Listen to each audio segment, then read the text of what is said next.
Chemistry में आप लोगों ने क्या क्या पढ़ा था कल? न्यूलैंड का स्टेप। हाँ मतलब कि पीरियाडिक टेबल का एक हिस्ट्री पढ़ रहे थे आप लोग। पहला आपने क्या पढ़ा था?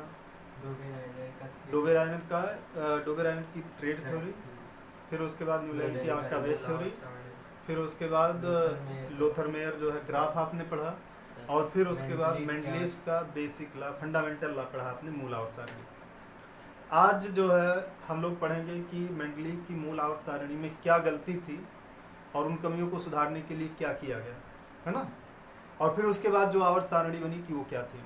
तो देखिए, पहली गलती जो थी उनके फंडामेंटल लॉ में गलती थी, मेंडलीव के फंडामेंटल लॉ। उन्होंने बताया था कि जो एलिमेंट्स होते हैं उनका फिजिकल और केमिकल प्रॉपर्टी जो होती है वो डायरेक्ट रिलेटिव किससे होती है? एटॉमिक मास से, मतलब कि परमाणु द्रव्यमान से।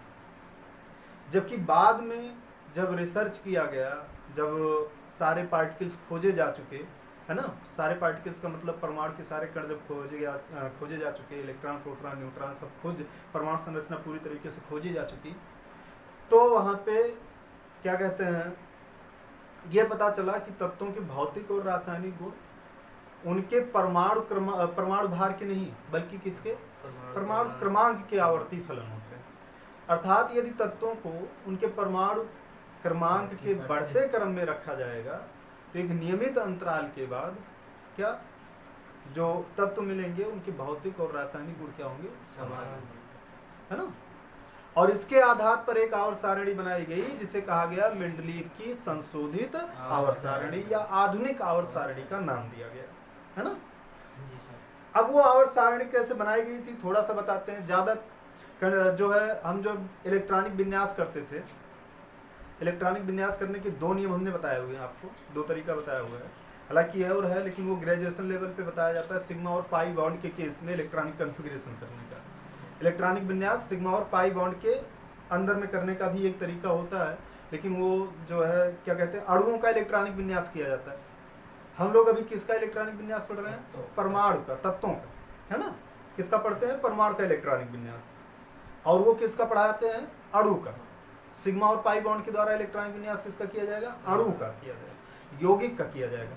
तो वो ग्रेजुएशन में है ना। तो ये तीन तरीके हो गए। एक तो आपका 2, 8, 18, 32 मैजिक नंबर जिसे नील्स बोर ने दिया था, बोर परमाणु मॉडल से मिला था हमको, उसके अकॉर्डिंग हो गया, है ना, इलेक्ट्रॉनिक विन्यास। और दूसरा आब्बा लॉ के द्वारा करते हैं, SPDF, उपकोष में भरे जाने वाले इलेक्ट्रॉनों की संख्या के आधार पर। S में 2, P में 6, D में 10, F में 14। SPDF उपकोष हैं, ना कि कक्षक हैं। पहला जो इलेक्ट्रॉनिक विन्यास हम लोगों ने सीखा था वो कोष के आधार पर, पहले कोष में 2, दूसरे में 8, तीसरे में 18, चौथे में 32। दूसरा हमने इलेक्ट्रॉनिक विन्यास जो सीखा वो उपकोष के आधार पर। और तीसरा जो इलेक्ट्रॉनिक विन्यास है जो आप ग्रेजुएशन में पाओगे वो आपका है उनके बीच बनने वाले सिग्मा और पाई बॉन्ड के अकॉर्डिंग, है ना। वो किसका पाएंगे? अणुओं का। तो परमाणु का दो ही तरीके से इलेक्ट्रॉनिक विन्यास किया जा सकता है। तो जो ये आधुनिक आवर्त सारणी बनाई गई, ये नील्स बोर के इलेक्ट्रॉनिक कॉन्फ़िगरेशन यानी कि 2, 8, 18, 32 के अकॉर्डिंग जो है इसको बनाया गया, है ना। इसे संयोजकता आवर्त सारणी भी कहते हैं ना। संयोजकता के आधार पर भी आवर्त सारणी बनाई गई थी, समझ में आया ना। इस आवर्त सारणी की कुछ खास चीजें हम आप लोगों को बताते हैं, ध्यान दीजिएगा इसमें। और आप लोग बाकी पढ़े होंगे, है ना। तो ये वीडियो मेन रूप से केवल इंटर वालों को 11th का रिवाइज कराने के लिए ही बताया जा रहा है ना। चलो ठीक है, देखते हैं, सिखाते हैं आपको। इसमें क्या था कि 9 ऊर्ध्वाधर क्या थे? कालम थे, है ना। 9 ऊर्ध्वाधर क्या थे? कालम, जिन्हें क्या कहा गया? ग्रुप, है ना। 9 ऊर्ध्वाधर कालम थे जिन्हें ग्रुप कहा गया, ओके। और 10 क्षैतिज श्रेणियां थी ना, जिन्हें 7 श्रेणियों में डिवाइड किया गया। कितने में? 7 में। 1, 2, 3, 4, 5, 6, ये पे एक और जोड़ लेते हैं हम लोग, 7, ठीक है। कितने कॉलम थे? 9 कॉलम थे, जिन्हें क्या कहा गया? ग्रुप कहा गया, ओके। 9 कॉलम थे जिन्हें ग्रुप कहा गया। और उसके बाद टोटल कितनी श्रेणियां थी? 10 क्षैतिज श्रेणियां थी, है ना, जिन्हें 7 आवर्तों में बांटा गया। 10 क्षैतिज श्रेणियां थी जिन्हें 7 आवर्तों में बांटा गया। तो आप ये कह सकते हैं कि आधुनिक आवर्त सारणी जो बनी थी वो 9 वर्गों में 9 समूहों और उसके बाद फिर किसमें 7 आवर्तों में, है ना। अब ये वर्ग संख्या जो थी आपकी पहली थी, दूसरी, तीसरी, चौथी, पांचवी, छठवीं, सातवीं, आठवीं और ये आपका जो है पहला, दूसरा, तीसरा, चौथा, पांचवा, छठवां, सातवां, आठवां और 9वां जो था वो कौन सा वर्ग था? शून्य वर्ग, जीरो ग्रुप था, है ना। आवर्त में आवर्त सारणी जो आधुनिक आवर्त सारणी बनाई गई, आप लोग बुक में देखिएगा, उसमें 1 से लेकर के 9 वर्ग बनाए गए। 1 से लेकर के 8 तक नंबरिंग और लास्ट वाला जो था वो जीरो ग्रुप था। और जीरो ग्रुप में कौन से तत्व रखे गए थे? अक्रिय तत्व, है ना। अक्रिय गैसें रखी गई थी, इनर्ट गैसेज रखी गई थी, है ना, जिसमें हीलियम हो गया, आपका नियॉन हो गया, आर्गन हो गया, क्रिप्टॉन, जेनान, रेडान, ये सारी गैसेज रखी गई थी। ओके, लास्ट में शून्य ग्रुप में।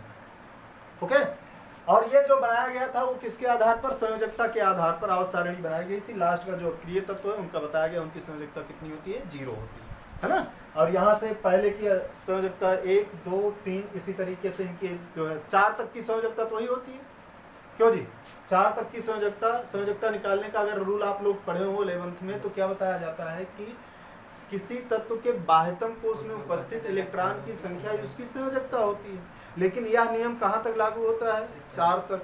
4 से ज्यादा होता है तो 8 माइनस n का नियम लागू होता है, जहाँ n उस बाह्यतम कोश में उपस्थित इलेक्ट्रॉन की संख्या होती है। जैसे हम एक इलेक्ट्रॉनिक विन्यास करते हैं 15, 2, 8, 5, है ना। अगर इसका हम जो है संयोजकता निकालेंगे तो लास्ट सेल में कितना इलेक्ट्रॉन है? 5। 5 कितने से ज्यादा है? 4 से। अगर 4 से ज्यादा है तो उस संख्या को 8 में से हम घटा के निकालते हैं, यानी इसकी संयोजकता कितनी हो जाएगी? 3। बात समझ में आई ना? क्यों जी? ऐसे जो है अगर मान लीजिए 12 का करते हैं तो 2, 8 कितना आएगा? 2। लास्ट सेल में कितना इलेक्ट्रॉन आ रहा है? 2 इलेक्ट्रॉन। ये 4 से कम है तो इसकी संयोजकता कितनी हो जाएगी? 2। संयोजकता क्या होती है? संयोजकता क्या होती है? एक तत्व की नहीं, एक तत्व की दूसरे तत्व से जुड़ने की जो क्षमता होती है उसी को क्या बोलते हैं? संयोजकता। क्या पूछ रहे थे? मान ले 2 को हटा दे, हाँ, तो ये 8 इलेक्ट्रॉन पूरा है, तो इसकी संयोजकता 0 हो जाएगी, है ना। अगर ये पूरा भरा रहेगा तो ये क्या हो जाएगा? संयोजकता कितनी हो जाएगी? 0 हो जाएगी, है ना। ये एक कोश के लिए है, एक कोश के लिए ही समझिए। कभी कभी क्या होता है कि किसी तत्व के 2-2 कोश अपूर्ण हो जाते हैं। कितने? 2-2 कोश। तो उनकी संयोजकता भी 2 प्रकार की होती है ना। 2 प्रकार की हो जाती है। तो एक तो आपकी लास्ट कोश में उपस्थित इलेक्ट्रॉन की संख्या, और दूसरी दोनों कोश में उपस्थित इलेक्ट्रॉन की संख्या -8 के बराबर होती है। वो हम सिखाते हैं आपको। देखो, जैसे अभी आपको मान लीजिए कि 25 का इलेक्ट्रॉनिक कॉन्फ़िगरेशन करना है, तो 25 का क्या होगा? 2, 8, 2, फिर कितना आएगा? 8, 2, 10, 2, 12, 13। इलेक्ट्रॉनिक कॉन्फ़िगरेशन ऐसे होगा 2, 8, लास्ट में 2 भर देते हैं, तब इसमें जो है भरने जाते हैं। तो कितना हो गया? पहली तो संयोजकता इसकी कितनी होगी? 2। दूसरी कितनी होगी? 13, 2, 15 माइनस 8 कितना हो जाएगा? 7। 2 प्रकार की जो है संयोजकता ये प्रदर्शित करते हैं। समझ में आया नहीं? कितने प्रकार की संयोजकता प्रदर्शित करेंगे? 2 प्रकार की। कोई दिक्कत है यहाँ पे? नहीं।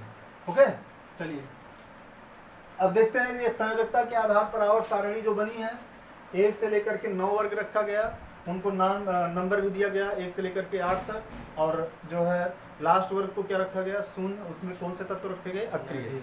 इसके अलावा 7 आवर्त बने, 1, 2, 3, 4, 5, 6, 7 आवर्त। क्षैतिज पंक्तियां जो थी उन्हें क्या कहा गया? आवर्त कहा गया। ऊर्ध्वाधर कॉलम जो थे उन्हें क्या कहा गया? ग्रुप कहा गया। इसके बाद प्रत्येक ग्रुप को 2-2 उपवर्गों में बांटा गया, ए और बी को, ए और बी में, है ना।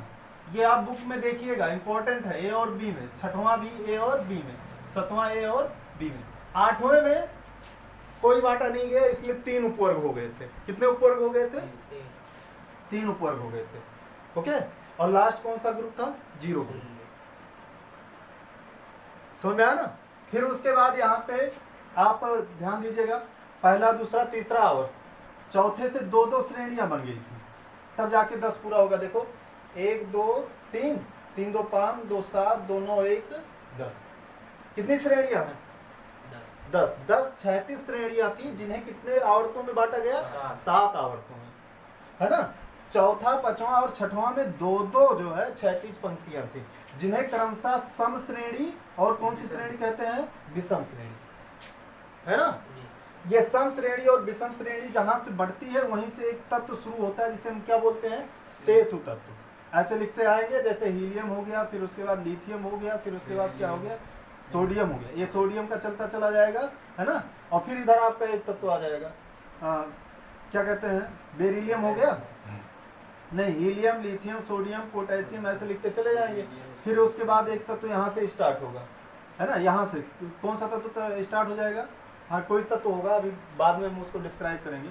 यहाँ से जो तत्व होगा तो इनकी एक ऐसे जो है सेतु बनती चली जाती है ना। ये ऐसे सीधे जाएगा आपका, जैसे हीलियम, लिथियम, सोडियम, पोटेशियम, ये एक ऐसे चला जाएगा 7।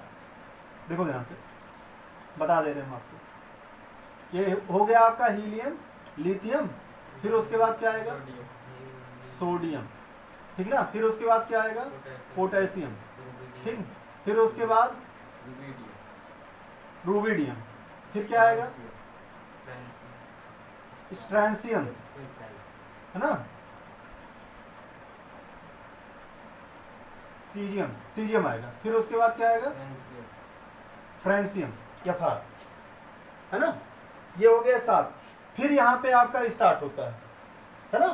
लिथियम, फिर क्या आपका स्टार्ट हो जाएगा? ये सोडियम हो गया, फिर आपका ये आएगा 11 मैग्नीशियम, क्या आ जाएगा? मैग्नीशियम, ठीक। और फिर आपका ऐसे ऐसे तत्व बनता चला जाएगा। मैग्नीशियम के बाद जो भी तत्व आता होगा वो लिख के ऐसे चले जाएंगे, ठीक है। तो ये जो देख रहे हैं यहीं से 2 ब्रांच बन जा रहा है। लिथियम से ये सोडियम का एक ब्रांच बनता जा रहा है, इधर ये मैग्नीशियम का एक ब्रांच बनता चला जा रहा है, बन रहा है ना। इन्हीं को हम क्या बोलते हैं? सेतु तत्व बोलते हैं। और इन्हीं के बीच जो संबंध होता है उसको हम कौन सा संबंध बोलते हैं? विकर्णी संबंध। समझ में आया ना। ये सेतु तत्व कहलाएंगे। और इनका जो ऐसे सीधा तीसरे से किसमें? तीसरे से दूसरे से तीसरे में, दूसरे से तत्व तीसरे में ऐसे तत्व का एक श्रेणी बनता जाता है जिसे हम क्या बोलते हैं? विकर्णी संबंध। और ये जो आपका एक 2 ब्रांच बन जा रहा है उन्हें क्या बोलते हैं हम? सेतु तत्व। तो सेतु तत्व समझ में आया। और विकर्णी लिथियम का किससे बनता है? बेरिलियम का बनता है। ऐसे ऐसे बनता चला जाता है। दूसरे का किससे? तीसरे से। ऐसे विकर्ण आप खींचते चले जाएंगे प्रत्येक आवर्त का। तो आप देखेंगे बुक में जो आवर्त सारणी दी गई है उसके आधार पे आप चेक कर लेंगे। विकर्णी संबंध वाले जो एलिमेंट्स होते हैं उनके कुछ जो है रासायनिक और भौतिक गुण क्या होते हैं? समान होते हैं, कुछ मिलते जुलते हैं, है ना। और ये सेतु तत्व हो गए। सेतु तत्व जो प्रदर्शित करता है वो तीसरे आवर्त का जो तत्व होता है वही क्या प्रदर्शित करता है? सेतु तत्व को। मतलब वहीं से सेतु बनना शुरू हो जाता है। ये समझ में आया विकर्णी संबंध। दूसरे से तीसरे में विकर्ण खींचते चले जाएंगे तो जो तत्व मिलेंगे वो क्या कहलाएंगे? आपके विकर्णी संबंध के तत्व। क्लियर। विकर्णी संबंध के जो तत्व होते हैं उनके भौतिक और रासायनिक गुण क्या होते हैं? समान। सेतु तत्व तीसरे के बाद चौथे से ब्रांच ऐसा बढ़ जाता है ना। चौथे से क्या बढ़ जाता है? ब्रांच। आप बुक में देखेंगे, ओके। तो वो तीसरे जो चौथे से ब्रांच बन रहा है तो इसलिए इन तत्वों को क्या बोला जाता है? सेतु तत्व। और सेतु तत्व निरूपित करने वाला कौन सा तत्व होता है? तीसरे आवर्त, है ना। तीसरे से सेतु बनता है तो तीसरे आवर्त का जो तत्व होता है वही सेतु का क्या करता है? निर्माण करता है। ब्रांचेज वहीं से फैलती हैं। इसलिए तीसरे तत्व को हम कौन सा तत्व बोलते हैं? तीसरे आवर्त को निरूपक तत्व। तीसरे आवर्त के तत्वों को क्या बोला जाता है? क्यों? क्योंकि ये इसी के बाद से किसका निर्माण करता है? सेतु का। इसके बाद किसको ये निरूपित करता है? सेतु के तत्वों को। तो सेतु तत्व में इधर का जो तत्व होगा, इधर का तत्व, इन दोनों के गुण जो है आपके सेतु तत्व यानी निरूपक तत्व से कुछ मिलते जुलते हैं। इनका आपस में गुण नहीं मिलेगा लेकिन इनके जो है निरूपक तत्व से कुछ ना कुछ गुण मिलते जुलते हैं। बात समझ में आई? सेतु तत्व किसे कहेंगे? क्यों जी? जैसे ये आपका हम बता दिए कि मिटा दिए, देखो फिर से।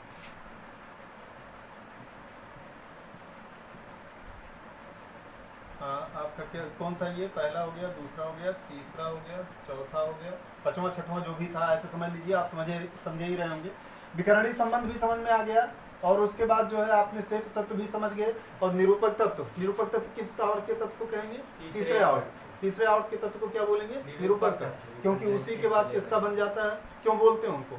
क्योंकि उसके बाद वो किसका निर्माण करते हैं? सेतु का निर्माण करते हैं। तो सेतु तत्वों के वो निरूपक होते हैं, इसलिए उनको क्या बोला जाता है? और विकर्णीय संबंध किनके बीच में बनेगा?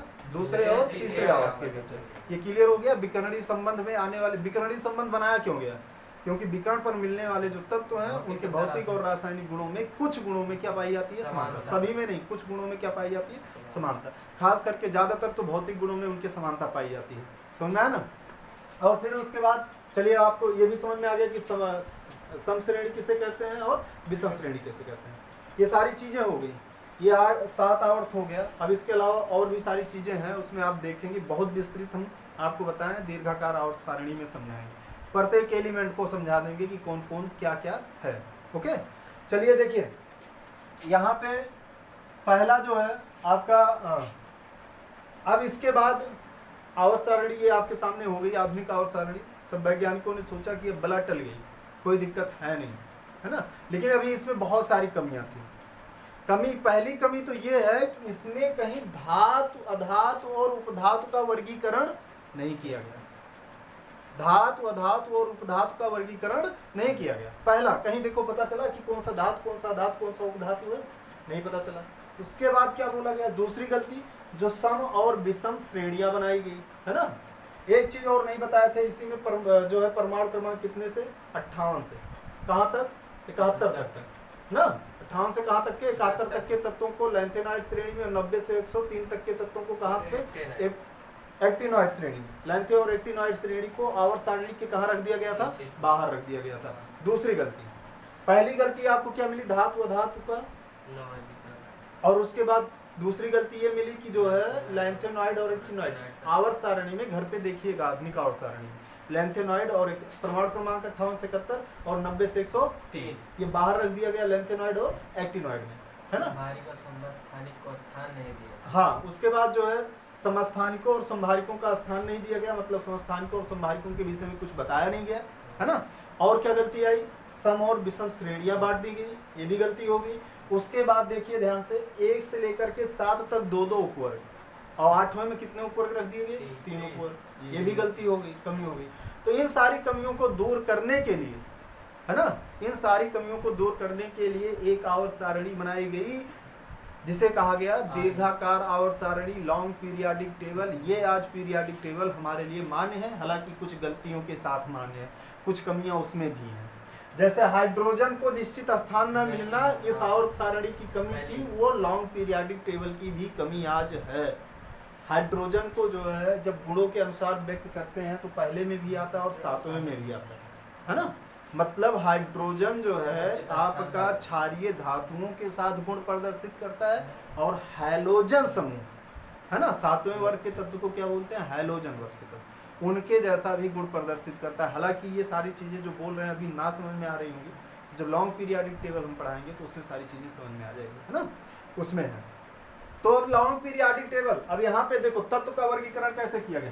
पहले आवर्त में 2, दूसरे में 8, तीसरे में 8, तीसरे में भी 8, चौथे में 18, पांचवें में 18 और छठवें में 32, सातवें में 32। तो इस तरीके से तत्व भरे गए थे। पहले आवर्त में 2 तत्व, है ना, और दूसरे में 8, तीसरे में 8, चौथे में 18 और पांचवें में 18, छठवें और सातवें में 32 तत्व क्या किए गए? भरे गए, है ना। ये 2, 8, 18, 32 देख लीजिए, मैजिक नंबर से ही मिल रहा है, उसी के अकॉर्डिंग ये भरे गए। और जो ये ग्रुप वगैरह बांटे गए थे वो किसके अकॉर्डिंग? संयोजकता के आधार पर, तत्वों की संयोजकता के आधार पर वर्गों का वर्गीकरण किया गया था, है ना, समूहों का वर्गीकरण किया गया था। तो ये सारी चीजें आप लोग समझ लिए होंगे, है ना। अब चलिए ठीक है, आगे कुछ और सिखाते हैं आपको। दीर्घाकार आवर्त सारणी जो बनाई गई, दीर्घाकार आवर्त सारणी जो बनाई गई वो देखिए, पहले इसमें ब्लॉक बनाया गया, है ना। आप जानते हैं शहर वगैरह में जाइए तो बड़े बड़े शहरों में जो होता है, जो घर बनाए जाते हैं, वो पहले एक एरिया बताया जाएगा कि यहाँ पे है ना, उन्हें सेक्टर बोला जाता है ना। तो सेक्टर जैसे क्या कहते हैं आपका इंदिरा, अगर कभी लखनऊ गए हों या कहीं भी आप जहाँ पे तो पहले वो इंदिरा नगर इस नाम से एक वो बनेगा, एक ही शहर में कई सारे एरिया बन जाएंगे, है ना, इंदिरा नगर का सेक्टर हो गया, इधर गोमती नगर का हो गया, ऐसे ऐसे बनाते हैं। सपोज करिए आप जहाँ भी गांव में हैं उस गांव को एक सेक्टर मान लीजिए, फिर उस सेक्टर में आप पहुंच गए तो आपको जो है ब्लॉक बनाया जाता है ना, पूरा क्या बनाया जाता है, ब्लॉक, कि ये ब्लॉक मतलब एक छोटा सा एरिया लिया जाता है, वो ब्लॉक रो वाइज या चाहे जैसे वो उस सेक्टर का जो बनाया गया होता है मॉडल, उसके अकॉर्डिंग उस ब्लॉक को बनाया जाता है कि वो पूर्व पश्चिम में एक रो वाइज है कि एक तिकोना वाइज है, कैसा वो उनके ऊपर डिपेंड करता है ना। तो पहला सेक्टर, फिर उसके अंदर क्या बांटते हैं, ब्लॉक, और फिर ब्लॉक के अंदर क्या होता है, घर होता है ना। तो इस तरीके से यहाँ पे भी बांटा गया। सेक्टर मतलब आप समझ लीजिए पूरा पीरियाडिक टेबल, फिर उसमें क्या बांटा गया, ब्लॉक, और ब्लॉक के लिए फिर जो है छोटे छोटे घर बनाए गए जिसमें क्या रखे गए, एलिमेंट, है ना, बात समझ में आई। तो पीरियाडिक टेबल को किसमें बांटा गया, ब्लॉक में। अब ब्लॉक कितने थे, अब जो है जो लॉन्ग पीरियाडिक टेबल बनता है वो आप बा के नियम के अकॉर्डिंग ही बनता है ना। आप लोगों ने कैसे भी पढ़ा हो लॉन्ग पीरियाडिक टेबल, वो यहाँ पे मायने नहीं रखता। अब जिस तरीके से हम पढ़ाएंगे वो चीज़ें देखनी। आप लोग घर पे जो है एक वो ले लीजिए, क्या कहते हैं, चार्ट ले लीजिए, कॉपी पेन लिए रहा करिए। हालांकि जब पढ़ते होंगे तो कॉपी पेन लिए ही रहते होंगे। तो उसमें क्या करना है कि चार्ट में अब लॉन्ग पीरियाडिक टेबल जैसे हम बताएंगे वैसे बनाएंगे। तो हम जो बताए रहेंगे उसी के अकॉर्डिंग जब हम आपको केमिकल प्रॉपर्टी पढ़ाएंगे, रिएक्शंस पढ़ाएंगे, तो वो समझ में आता जाएगा, है ना। जैसे कई सर का जो होता है वो अपने अपने अलग अलग तरीके से पढ़ाते हैं। हम ये नहीं कह रहे कि वो गलत पढ़ाते हैं, लेकिन उनका पढ़ाने का तरीका अलग होता है, मेरा पढ़ाने का तरीका अलग है थोड़ा, है ना। हम जिस तरीके से बनवाए रहेंगे उसी के अकॉर्डिंग हम आपके क्वेश्चन सॉल्व करवा पाएंगे। तो चलिए देखिए, जो हमारा ब्लॉक डिवाइड किया गया वो आब्बा नियम के अनुसार जो इलेक्ट्रॉनिक विन्यास किए गए उसके आधार पर डिवाइड किया गया। S block, P block, D block और एफ ब्लॉक, है ना। पूरा सेक्टर इन 4 ब्लॉक में डिवाइड किया गया, यानी कि पूरा पीरियाडिक टेबल ये 4 ब्लॉक में, एस ब्लॉक, पी ब्लॉक और डी ब्लॉक और एफ ब्लॉक में। एस ब्लॉक में वही तत्व आएंगे जिनका इलेक्ट्रॉनिक विन्यास करें तो अंतिम उपकोष या अंतिम इलेक्ट्रॉन किस में जाए, एस में जाए, है ना। जैसे अभी 2 का करेंगे, 2 का नहीं रखिए, 2 का तो समझ लीजिए कि एक अपवाद हो गया, एक पी ब्लॉक में रख दिया गया, इसकी प्रॉपर्टी के कारण इसको 2 को जो है पी ब्लॉक में रख दिया गया। अभी उसको हम बाद में समझाएंगे, चलिए ठीक है। जैसे आपने मान लीजिए 3 का इलेक्ट्रॉनिक विन्यास किया, 3 का इलेक्ट्रॉनिक विन्यास 1s2 2s1 हमने पूरा सिखाया हुआ है, इस पूरी चीज को सिखाया हुआ है कि इलेक्ट्रॉनिक कॉन्फ़िगरेशन कैसे किया जाता है, उसका अपवाद कैसे होता है, और अपवाद जैसे रटने की जरूरत अब नहीं है ना, एक्सेप्शन रटने की जरूरत नहीं है, दिमाग में बिठाना है कि कौन कौन से अपवाद बनेंगे, D4 के और D9 के, है ना। D4 के एक्सेप्शन बनते हैं और किसके बनते हैं, D9 के। बिकॉज ऑर्बिटल्स जो होते हैं, जो उपकोष होते हैं, उस समय बताए थे 2 रूपों में अस्थायी अवस्था में आते हैं, या तो वो आधे आधे पूरे भरे हों या पूरे पूरे पूरे भरे हों, मतलब 2-2 इलेक्ट्रॉन से पूरे भरे हों तो अस्थायी अवस्था में आते हैं, या 1-1 इलेक्ट्रॉन से पूरे भरे हों तो वो अस्थायी अवस्था में आते हैं। खैर छोड़िए, इसको हम इसके पहले वीडियो में आपको बता चुके हैं। हम 10th और 12th का एक कंबाइंड क्लास पढ़ा रहे हैं जिसमें आपका जो है बेसिक केमिस्ट्री ना, तो पार्ट 2 नहीं, पार्ट 4 या पार्ट 5 में जो है हमने इसको सिखाया है, तो उसको आप देखिएगा। चलिए यहाँ पे छोड़िए, 3 का इलेक्ट्रॉनिक कॉन्फ़िगरेशन आपने किया तो कितना आया, 3 का इलेक्ट्रॉनिक कॉन्फ़िगरेशन किया तो 1s2 2s1 आया। यहाँ पे अंतिम उपकोष क्या है, यस, अंतिम इलेक्ट्रॉन किस में आया है, यस उपकोष में या यस कक्षक में आया है। तो इसलिए ये जो 3 वाला तत्व होगा वो किस में रखा जाएगा, एस ब्लॉक में। इसी प्रकार अगर अंतिम में पी पड़ता है तो वो किस में रखा जाएगा, पी ब्लॉक में। अंतिम में डी पड़ता है तो डी ब्लॉक में, और अंतिम में एफ पड़ता है तो एफ ब्लॉक में, है ना। बोर होने लग जाइएगा तो बताइएगा, वीडियो बंद कर देंगे, है ना। हाँ भाई, लॉकडाउन का फायदा उठाइए, कोशिश हम करेंगे कि आपका ये 2-3 महीने जो भी है इसमें पूरा का पूरा चैप्टर कवर कर ले जाए, है ना। बहुत बढ़िया, तो तब हम आपको बता पाएंगे कि अब आप लोग जानते हैं कि लाइव क्लास यानी कि वीडियो क्लास में और वैसे सामने के क्लास में पढ़ने में क्या अंतर होता है, सारे लोग जानते होंगे। तो अभी तो फिलहाल आप घर पे रहिए, कोशिश करिए, कोशिश हमारी पूरी है कि हम जितना कुछ हो सकता है, जितना कुछ मटेरियल मिल रहा है वो आपको यहाँ पे दे दें। फिर भी बहुत सारी चीज़ें होती हैं जो दिमाग से छूट जाती हैं, है ना। तो आप लोग कमेंट में बताया करिए कि क्या छूटा है, क्या जो है सही चल रहा है, इस तरीके से बताते रहेंगे तो थोड़ा हमारे अंदर भी इम्प्रूव होगा, है ना। पहली बार वीडियो बना रहे हैं तो थोड़ी दिक्कत होती है। चलिए देखिए, ब्लॉक समझ में आ गया, है ना। अब ब्लॉक में जो है ऐसे ऊर्ध्वाधर पंक्तियां डिवाइड की गई जिन्हें क्या कहा गया, वर्ग कहा गया। है ना। और ऐसे 36 पंक्तियां डिवाइड की गई जिन्हें क्या कहा गया, आवर्त कहा गया, है ना।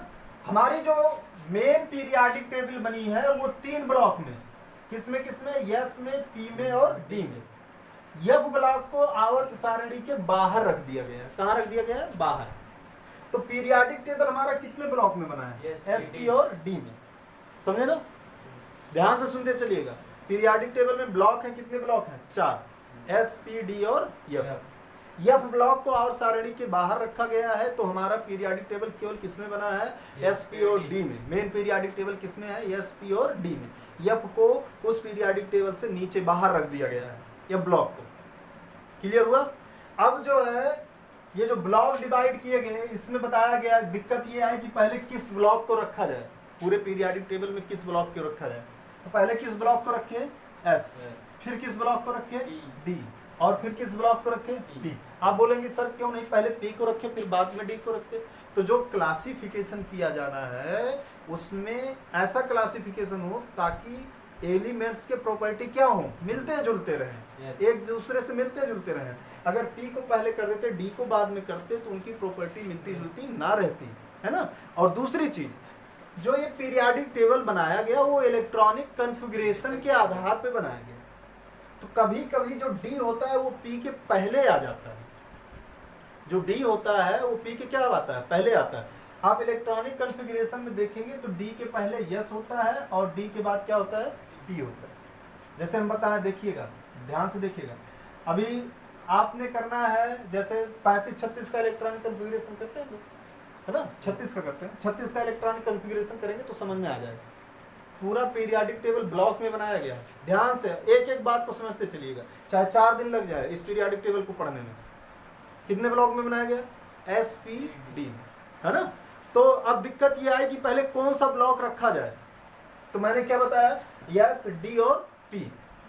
आप बोले कि सर जो है पहले पी क्यों नहीं रखा गया, तो इसके सॉल्यूशन के लिए मैंने पहला जो तर्क दिया वो क्या, कि जो एलिमेंट्स बिठाए गए वो उनकी प्रॉपर्टी के अकॉर्डिंग बिठाए गए, तो इसलिए पहले यस रखा गया, फिर डी रखा गया, फिर पी। आप इसमें संतुष्ट नहीं हो रहे। तो दूसरा तर्क ये भी है कि जो इसमें एलिमेंट्स बिठाए गए थे वो किसके अकॉर्डिंग बिठाए गए, इलेक्ट्रॉनिक कॉन्फ़िगरेशन के अकॉर्डिंग। और इलेक्ट्रॉनिक कॉन्फ़िगरेशन में डी के पहले कौन आता है, यस, और डी के बाद कौन आता है, पी। यानी डी कहाँ पे होता है, मिडिल में, इसलिए किया गया। चलो 36 काम करके दिखाते हैं आपको। 1s2 2s2 2p6 3s2 3p6 4s2 3d10, फिर उसके बाद कितना आएगा 4p कितना आएगा 4p6। 36 देखिए यहां पे दिख रहा है आपको, दिखा, डी बीच में, एस पहले। अगर हम क्रम का ध्यान करते हैं और पी कहाँ है, बाद में, दिखा ना। 36 का इलेक्ट्रॉनिक कॉन्फ़िगरेशन तो यही तो होगा, 2 2 4 6 4 10 2 12 4 कितना हो गया 16 2 हाँ 2 18 नहीं 2 2 4 6 4 10 और 10 10 20, ये 6 होगा, सॉरी 3p6, ये 10 10 20 हो गया, 10 30 और ये 6 36, 36 का हो गया ना। आप लास्ट में आकर के देखिए क्या आ रहा है, पहले क्रम किसका है, फिर किसका है, फिर किसका है ना। मान लीजिए इसकी बैलेंसिंग पूछे तो बैलेंसिंग निकालना सिखाएंगे, अभी टेंशन मत लीजिए, बैलेंसिंग निकालना हम सिखाएंगे। बैलेंसिंग किसके अकॉर्डिंग, अंतिम कोष में जो इलेक्ट्रॉन की संख्या होगी उसके अकॉर्डिंग। अंतिम कोष में कितने इलेक्ट्रॉन है इसमें, अंतिम कोष में कितने इलेक्ट्रॉन है 6 2। अंतिम कोष कौन से नंबर का है, चौथे नंबर का, समझे ना। अंतिम कोष किस नंबर का आ रहा है, चौथे नंबर का आ रहा है। नहीं समझ में आ रहा है भाई, कई कोष हैं इसमें। पहला हो गया, यही जो ऑर्डर नंबर दिखाया जाता है, कोष नंबर को प्रदर्शित करता है, सेल नंबर को प्रदर्शित करता है। पहला हो गया, दूसरा यहाँ से हो गया, तीसरा कोष पूर्णतः भरा हुआ है। तीसरे कोष में 3p 3s 3p और 3d आता है। चौथे में देखो 4s और 4p6 है। चौथे में कितना इलेक्ट्रॉन है, 6 2 8 इलेक्ट्रॉन होते हैं, तो उसकी बैलेंसी क्या होती है 0। तो परमाणु क्रमांक 36 वाले का बैलेंसी क्या होगी, है ना। सिखाएंगे हम, टेंशन मत लीजिए, है ना। बैलेंसी निकालना भी सिखाएंगे, कोई दिक्कत नहीं है उसमें, सब चीजें। तो ये समझ में आ गया ना, ब्लॉक कितने डिवाइड किए जाएंगे, मेन ब्लॉक कितने हैं, यस, डी और पी, है ना। 3 ब्लॉक में बनाया जाएगा, पहले किसको रखा जाएगा, यस, फिर डी और पी। चलो फिर ब्लॉक बना लिए हमने, ये यस का हो गया, डी हो गया, ये पी ब्लॉक हो गया। अब दिक्कत ये आ रही है कि एस ब्लॉक में कितने वर्ग रखे जाए, डी ब्लॉक में कितने रखे जाए, पी ब्लॉक में कितने ऊर्ध्वाधर पंक्तियां रखी जाएं।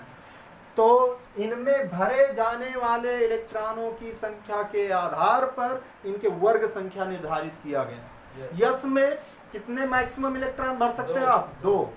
तो इसलिए यस के कितने वर्ग आएंगे? 2 वर्ग। डी में मैक्सिमम कितना इलेक्ट्रॉन भर सकते हैं? 10। तो इसलिए डी के कितने वर्ग बनेंगे? 10 वर्ग बनेंगे। ये आपका पहला दूसरा यस का हो गया, 3 4, फिर ये 5 6 7, फिर 8, फिर 9 और फिर 10, फिर 11 और फिर ये कहां तक पहुंचेगा? 12 तक। कितने वर्ग किसका ब्लॉक है? डी का है। समझ में आया ना? ये पहला यस का है, कहां से कहां तक? 1 से 2 तक का, और फिर यहां से लेकर के 12 तक का किसका पहुंच रहा है भैया? डी का। ये समझ में तो आ ही गया होगा, आप देख लीजिए, है ना। अब पी में कितने मैक्सिमम इलेक्ट्रॉन भरते हैं? तो 6। तो इसलिए पी ब्लॉक में कितने वर्ग आएंगे? 6 आएंगे ना।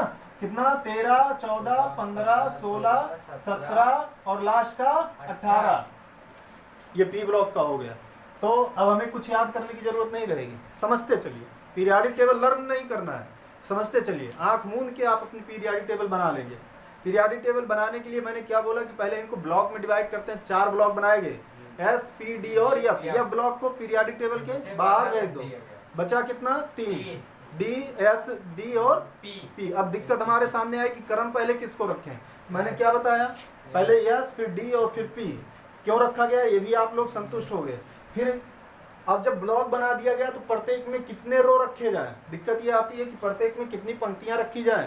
तो उसमें अधिकतम जितना इलेक्ट्रॉन भर सकते होंगे उतनी पंक्तियां बनाएंगे, ऊर्ध्वाधर पंक्तियां, है ना। यस में अधिकतम 2 इलेक्ट्रॉन भर सकते हैं, इसलिए उसके 2 पंक्तियां होंगी, 2 ऊर्ध्वाधर कॉलम होंगे। डी में 10 और बी में 6 हो गए। तो टोटल कितने? अब टोटल कितने वर्ग हो गए? 18। तो लॉन्ग पीरियोडिक टेबल में कितने वर्ग आए? 18। और फिर आवर्तों की संख्या उतनी ही रखी गई, 7। 1 2 3 4 5। ये ठीक हुआ? इतना समझ में आया ना। फिर उसके बाद ये आपका आया यस का भरेंगे। यस में कितना इलेक्ट्रॉन भरते हैं? या तो 1 या तो 2। यही तो भरेंगे ना। तो इसलिए पहला वर्ग जो होगा वो S1 का होगा, दूसरा जो होगा मतलब यस के आखिरी में 1 इलेक्ट्रॉन जाएगा तो किसमें जाएगा? पहले वर्ग। 2 इलेक्ट्रॉन जाएगा तो किसमें जाएगा? दूसरे वर्ग में। बात समझे ना। फिर उसके बाद ये डी का स्टार्ट है। डी का मैक्सिमम कितना भरते हैं? 10। तो यहाँ से स्टार्ट हुआ D1 D2 D3 D4 D5 D6 D7 D8 D9 और उसके बाद फिर क्या आएगा? D10 आ गया। ओके। पी का P1 हो गया, P2 हो गया, P3 हो गया, P4 हो गया, P5 हो गया, P6 हो गया। इतना याद कर लेंगे। अगर ये इतनी और सारणी बन गई हो, बनाने में कोई दिक्कत है नहीं। तो हम गारंटी लेते हैं आप इस एलिमेंट में 118वें एलिमेंट, 118 का 18 एलिमेंट की प्रॉपर्टी बता सकते हैं कि वो 118वां एलिमेंट है कहाँ। सिर्फ इतना बना करके लॉन्ग पीरियोडिक टेबल, सिर्फ इतना बना करके। थोड़ी सी और चीजें हम बताते हैं। लॉन्ग पीरियोडिक टेबल में ही कहा गया कि जैसे जो इसके पहले पीरियोडिक टेबल बना था, कौन सा बना था भैया? संशोधित आवर्त सारणी बनी थी ना। कहा गया कि उसमें भी बहुत ज्यादा गलतियां तो थी नहीं। अगर हम ये चाहें कि जो लॉन्ग पीरियोडिक टेबल आप बना रहे हैं इसमें हमारी संशोधित आवर्त सारणी के जो एलिमेंट्स थे वो कहाँ गए, है ना।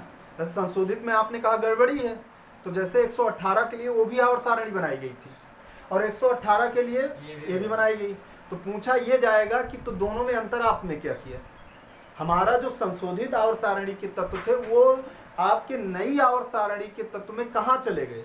तो उसके लिए एक क्रम याद करिएगा। प्रत्येक वर्ग 2-2 वर्गों में बांटा गया है। ये पहला वर्ग हो गया, ये दूसरा हो गया, ये तीसरा हो गया, ये चौथा। ऐसे बनाइए। 5वां 6वां बोलिए, 7वां और 8वें में आपने कितना पढ़ा था? बोलो भाई 3। यही तो गलती थी ना। वो 8वां यहाँ से है। 8 9 10 ये 8वां हो जाएगा। फिर उसके बाद बच्चे कहे ये सर कौन सा? तो आप जानते हैं प्रत्येक वर्ग का 2-2 उपवर्ग बनाया गया था। तो इनके अभी 1-1 उपवर्ग और बनेंगे। 1 से लेकर 7 तक 1-1 उपवर्ग होंगे। तो अभी इनके और बनेंगे। फिर यहीं से स्टार्ट कर दीजिए। पहला, दूसरा, तीसरा, चौथा, 5वां, 6वां, 7वां। अब लास्ट वाले को उसमें क्या बोला गया था? शून्य। ये यहाँ पे है शून्य। उसमें भी आखिरी में था, यहाँ भी आखिरी में। अब लेकिन पहला, दूसरा, तीसरा, फिर पहला, दूसरा, तीसरा, इसमें हम नहीं समझ पाएंगे ए और बी कौन सा है। तो पहले 2 का आप ए जाइए, पहले दोनों का क्या जाएंगे आप, ए ए, फिर बी, सबका बी लिख लीजिए, बी, बी कहाँ तक, 7 तक, बी हो गया।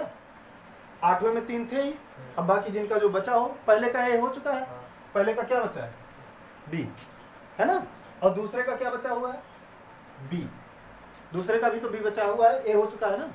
फिर उसके बाद जो है क्या बचा, तीसरे का क्या बचा है, ए बचा है, चौथे का ए बचा है, पांचवें का ए, छठवें का ए, सातवें का ए, और 8वां जो है आपको शून्य हो ही गया, है ना, मतलब लास्ट वाला शून्य हो ही गया। ये आ गई आपकी पीरियोडिक टेबल। वहां पे आपने बनाया था पहले में ही, एक तरफ ए रखा था और एक तरफ बी। अब लेकिन देखिए प्रॉपर्टी के अकॉर्डिंग, पहला का ए तो आपके पहले में है और पहले का बी किस में है, 11वें में, इतनी दूरी हो गई, जबकि पहले वर्ग में ही रखा गया था वहां पे। अब लॉन्ग पीरियोडिक टेबल में पहला तो पहले में है ही है, लेकिन इसका बी वाला ऑप्शन कहाँ चला गया, 11वें में चला गया ना, 11वें वर्ग में चला गया। तो टोटल 18 वर्ग और उनका ए बी आप क्लासिफिकेशन कर सकते हो। एक चीज और बता सकते हो आप, थर्ड बी जो है देख लेंगे, सॉरी डी ब्लॉक 3 से लेकर के कहां तक का है, 12 तक का। डी ब्लॉक 3 से लेकर के कहां तक का है, और डी ब्लॉक में एक चीज कुछ सिमिलर दिख रहा है, जितने भी बी उपवर्ग के तत्व थे, जितने भी बी उपवर्ग के तत्व थे वो किस में आ रहे हैं, डी ब्लॉक में आ रहे हैं ना। क्यों जी, अब बस इससे ज्यादा कुछ नहीं बताएंगे, आप लोग एक चार्ट लीजिएगा और इतना ऊपर खींच लीजिएगा, कल इस पर आधारित और कुछ क्वेश्चंस बताएंगे। यहाँ तक कि ये समझ में आ गया ना, बिना देखे तो बना ही सकते हैं, पहले यस रखना, फिर डी रखना, फिर एफ, और कहाँ ए बी है, ये इतना अगर बना लीजिए तो समझ लीजिए कि आपने 100% पीरियोडिक टेबल पढ़ लिया है। और उसको पढ़ने का क्या तरीका है वो हम कल समझाएंगे आपको। यहीं से आप बता सकते हैं कि प्रमाण क्रमांक 47 किस आवर्त में रखा गया और किस वर्ग में रखा गया होगा। 47 इस आवर्त सारणी में 47 नंबर का तत्व तो कहाँ होगा, समझ आया ना, कहाँ होगा कि मतलब वो किस वर्ग में रखा गया और किस आवर्त में रखा गया। सिर्फ इतनी चीज खींच करके, और ये याद करने की जरूरत नहीं, सिर्फ समझने की जरूरत है।